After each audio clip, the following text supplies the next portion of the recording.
नमस्कार, मी प्रतीक्षा, DNA मराठीमध्ये आपलं स्वागत। संत श्रेष्ठ निवृत्तीनाथ महाराजांची पालखी 2 दिवसाच्या मुक्कामासाठी अहिल्यानगरमध्ये दाखल झाली आहे।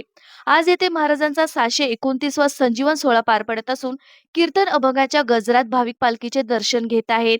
दरम्यान वारीमध्ये अन्न आणि औषध प्रशासन आयुक्त तुकाराम मुंढे यांच्या धडक कारवाईचे वारकऱ्यांकडून कौतुक होत असून त्यांना आषाढी एकादशीच्या महापूजेचा मान देण्याची मागणी वारकऱ्यांनी केली आहे।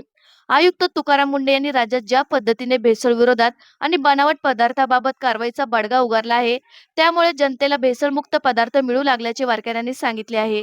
वारी अशी बसणं झाली 4-5 वेळा। पायी वारी प्रथमच करीत आहेत आणि निवृत्तीनाथांच्या वारीमध्ये जो आनंद आहे पंढरपूर तीर्थक्षेत्राला जाण्यात, तो कुठेच नाहीये आणि खूप आनंद आहे। खाण्याची राहण्याची सोय भरपूर ठिकाणी सर्व काही मिळतं, काहीच कमी पडत नाही।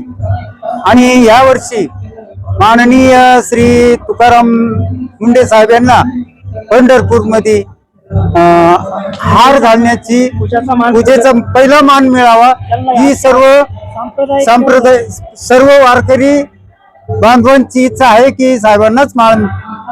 आणि त्यांनी जे आताच आरोग्याविषयी जे कार्य हाती घेतलं आहे, मग ते तुमचं मेडिकल असो, दही दुग्ध असो, मिठाई असो, अनेक प्रकारचे जे आरोग्याला त्रासदायक आहे ते त्यांनी खूप बंधनकारक केलं आहे आणि खूप कार्य आहे त्यांच्या। आणि अशी सेवा त्यांच्या हातून घडो आणि त्यांची बदली करू नये एवढी सर्वांची।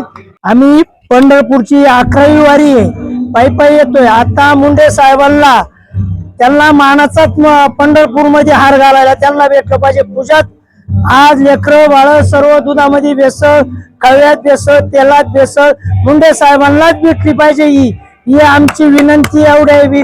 जाहीर सभेला पार नाशिक जिल्हा, नगर जिल्हा एवढेला आहे।